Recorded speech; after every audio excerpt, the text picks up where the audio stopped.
You saw it on your phone. That taco that pulls apart in two hands with the cheese stretching in long strings, the edges gone deep red and crackly, the little cup of red soup sitting next to it for dipping. And you thought, I can do that. So you did. You bought the red taco seasoning in the packet. You put a drop of food coloring in the pan for the color, because that is what the video did. You dipped your tortilla in the broth, laid the cheese in, folded it over, and it steamed. It went soft and gray in the middle. The color bled out into the grease, and it flopped open on your spatula the second you tried to lift it. What you ate was a cheese quesadilla having a bad night, and it looked nothing like the taco on that screen. So put the phone down, mija, and let me tell you what those 60 seconds skipped over. There are two secrets in this taco, and the first one is going to take the blame off your shoulders for good. Listen to me.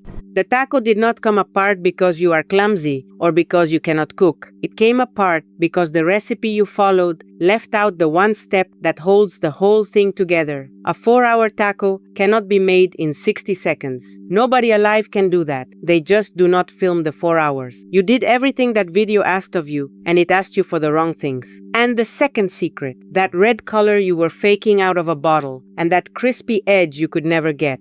They come from the very same place, and it has been sitting in your pot the whole time, right in the part most recipes tell you to spoon off and pour away. The fat, that red oil that rises to the top of the pot when it rests. That red oil is your color and it is your crunch, both at once, and you have been pouring it down the sink. You already know how I do things around here. No bottles, no packets, no shortcuts. Just chiles and thyme and a pan hot enough to be honest with you. A lot of you found me last time when we made the birria itself, that whole slow pot of it, and you sent me pictures of the meat sliding off the fork with no knife anywhere in sight. So today, we do the good part. We take that pot and we turn it into the taco the whole internet lost its head over. Everything is measured out for you in the description, so you can go step for step right alongside me. But first, before your hand even reaches the pot, let me tell you the truth about the things that little screen taught you, because there is a lot of costume jewelry on that phone, and almost none of it is real. The first thing they told you, you need red food coloring or a spoon of some red powder to get the color. Mija, no. The red was never a dye. The red is the chile, guajillo, the long dark red one. That is where the color lives. You toast it, you soak it, you blend it, you cook it down into the meat, and the fat drinks that color up and turns a deep brick red all by itself. Nobody in Tijuana is squeezing a bottle over the pan. The color is already in the chile, sitting there waiting for the heat. If your hand is reaching for the dye, that only tells you the chile was never really there. The second thing, and this is the one that murders more tacos than anything else on that phone, they tell you to dip the tortilla in the consommé. And you did. You dragged it through that thin red broth, and of course it went soggy. Here is the fix that changes the entire taco. You do not dip in the broth. You dip in the fat that floats on top of the broth, that red oily layer that gathers at the surface when the pot sits still. That is your dip. The broth underneath it is for the little cup on the side, for drinking, and for dipping the finished taco once it is crisp. But the tortilla itself only ever touches the fat. Fat on a hot comal fries and crisps. Broth on a hot comal steams and softens. Same pot, two different layers, and your whole taco lives or dies on which layer you reach for. The third thing, they say grab any cheese that melts, whatever is in the door of the fridge. That is only half true. It will melt, sure. But the cheese for this is Oaxaca, quesillo, the one that pulls into ribbons like string. It melts into those long threads you saw on the phone, and it browns and crisps right at the edge where it kisses the pan. If you cannot find it, low moisture mozzarella is your stand-in, the closest cousin it has. But if there is a Mexican market anywhere near you, mija, ask for quesillo by its name, and do not let anybody sell you a bag of the pre-shredded stuff with the powder on it. That powder is there to keep it from sticking, and sticking and melting is the entire job you are asking the cheese to do. And one more thing the phone gets tangled up about. People argue over whether real birria is goat or beef. Both are real, mija. The old way, the wedding pots and the festival pots up in Jalisco. That was goat birria de chivo, and it is a beautiful thing. But this taco, the dipped one with the cheese, the one that came up out of Tijuana and set the internet on fire, that one is beef, birria de res. So, if somebody wags a finger and says your beef birria is not authentic, they are half a century and a few hundred miles behind the times. Both grandmothers are right at the same time. Now let me show you why this actually works, the thing happening under the surface, so you never have to follow a stranger's video blind again. When you lay a tortilla that has been dragged through that red chile fat onto a hot comal, three things happen at once. The fat fries the corn instead of steaming it, so the tortilla goes crisp instead of limp. The color that rode in on the fat cooks down into the face of the tortilla, so the red is not sitting on top waiting to rinse away. It is bonded into the corn itself, and the heat turns the cheese into glue that seals the whole taco shut the moment you fold it. Do that exact same taco with watery broth and a lukewarm pan, and you get the opposite of all three at once. It steams, the color runs, the cheese slips out, and it falls open. So, it was never really about you, mija. The broth and the cool pan were doing it to you the whole time.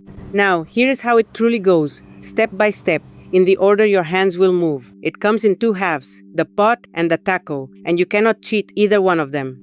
First, the pot, in case you do not already have birria sitting in your fridge, waiting. You need dried chiles, and this is where both your color and your flavor are born, so do not be stingy here. Guajillo for the color and the body of it, and that is most of your handful. A couple of ancho for the deep, almost sweet backbone, and a few chile de árbol if you want heat, more if your family likes to sweat over dinner, and pull the seeds out of the árbol if you want its flavor without so much of its fire. Toast them all on a dry comal, just until they smell nutty and darken a shade. And mija, watch them like a hawk over a field, because a chile turns from toasted to burnt in the time it takes to check a text message. And a burnt chile turns your whole pot bitter with no way to save it, the instant they smell fragrant, off the heat, into a bowl of hot water to soak until soft. While they soak, you sear your beef. Chuck roast for the richness of it, and if you can find a little short rib or some shank to go in there too, the bone will give your consommé a body you simply cannot fake. Brown the meat hard on every side in a heavy pot because that dark crust is pure flavor. Then lift it out. Now blend your soaked chiles together with garlic, half an onion, a couple of tomatoes, and the spices that make it birria. And not just any chiles too. A small piece of canela, the real cinnamon, a few cloves, cumin, Mexican oregano, the kind that tastes of the dry field and not of Italy, a few peppercorns, a bay leaf or two, and a splash of vinegar to wake all of it up. Blend it smooth, then pour it through a strainer so no bits of chile skin leave grit in your teeth later, and pour that red sauce back over the beef. Add just enough water or a light broth to come partway up the sides of the meat, never to drown it. Bring it up to a boil, and now the one rule that matters more than all the others. Bring it down to the gentlest simmer your stove will give you, put the lid on, and walk away and let it be. 3 hours, sometimes 4, for a stubborn cut of meat. It is finished when the beef gives up entirely, when a fork slides in and the whole piece pulls apart into soft threads without a single fight left in it. And now the part that everybody ruins out of pure tidiness. Do not skim off the fat. I know it looks like a frightening amount of red grease floating up on top. That grease is the whole reason you are here. That is your dip, your color, and your crisp, gathered up and waiting for you in one place. You leave it right where it is. If your kitchen already smells like toasted guajillo and cumin and browned beef right now, mija, then you are doing this exactly right, and you should not be standing at that stove all by yourself. Subscribe and come cook the old way with me every week, my grandmother's way, the way that takes its time, because the good things always do. Now, back to the comal, because this next part is the magic you actually came here for. Take a shallow bowl and skim that red fat off the top of the pot into it. Only the fat, that oily red layer, about half an inch of it pooled in the bowl. That is your dipping fat now. Shred yourself a good pile of the beef and keep it within reach. Have your quesillo ready in a little heap. Get your comal or a heavy skillet properly hot, hotter than feels comfortable, up around medium-high, because a cool pan is the sworn enemy of a crisp taco. Now, take a corn tortilla and drag it through that red fat. both faces, let it wear a full coat of the oil, and lay it flat down on the hot pan. It will hiss and toast and turn red the second it lands. Put your cheese down first, right on the tortilla, because the cheese is your glue and it needs the direct heat under it to melt and grab hold. Then lay your shredded beef over the cheese, on one half of the tortilla only. Let it sit there and crackle. When the cheese has melted through and the underside has gone deep red and crisp, fold it over into a half moon and press it flat with your spatula. Give it another minute aside until both faces are lacy and crisp and the color is a real cooked brick red instead of a painted one. And your cup of consommé is already waiting. The broth from under the fat with a little chopped onion, some cilantro, a squeeze of lime. That cup is for dipping the finished taco. That mija is a quesabirria, the true one, and it did not need one single drop out of any bottle. And here is the thing I love most, the thing the phone will never tell you. That one pan will give you 3 completely different tacos, and you are the one who picks which, just by when you decide to stop. Pull it early, the moment the cheese melts, and the tortilla is barely toasted, and you get a soft, foldable taco, tender and gentle, the one for somebody with a sore tooth or a small child at the table. Leave it a little longer, until the edge sets crisp, but the center still gives when you bend it. And that is the classic, the bendy crisp taco you saw, the one that folds without shattering. Leave it longer still, patient, pressing it down, until the whole face turns hard and lacy, and it crackles when your teeth go through it. And that is the crunchy one, all crust, the one they build the vampiro from. Same tortilla, same fat, same cheese, right down the line. The only thing that moved was the clock, and you were the hand on it. Hardly anybody learns that, because a video only ever shows you one of the 3 and calls it the whole story. There are 3.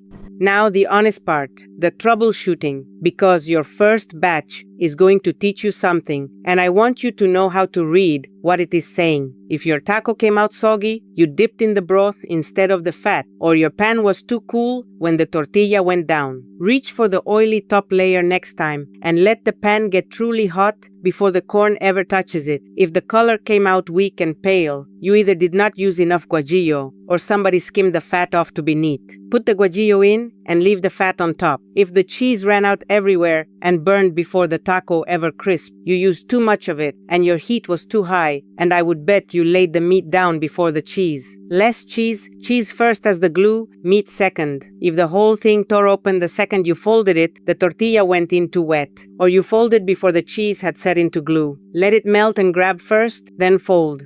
And if your whole pot came out tasting bitter, mija, you burned the chiles when you toasted them. Toast them until they are fragrant, never until they are black. And next time, lift them off a breath sooner than you think you should.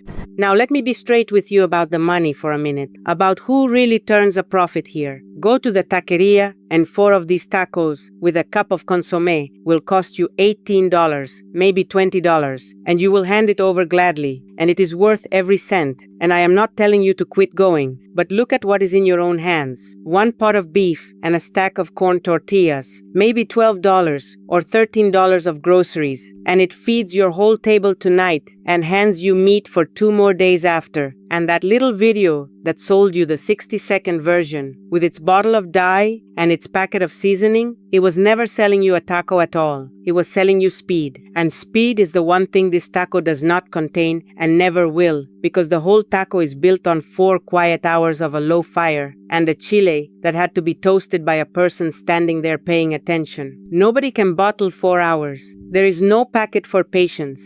So instead, they sell you the powder and the dye and swear it is the same thing, and it is never once the same thing. And one last thing, the smartest little move you can make. When you build the pot, build it big. Freeze the shredded meat in its own red fat. Freeze the consommé in a container right beside it, portioned out for later. Do that much. And on some worn-out night, when you have nothing left in you, and the fridge looks empty and cruel, you are 1 hot pan away from tacos, as good as the day you first made them. A freezer stocked like that is somebody looking out for you on your hardest nights. And that somebody is just you, from back when you had the time and the strength to stand at the stove.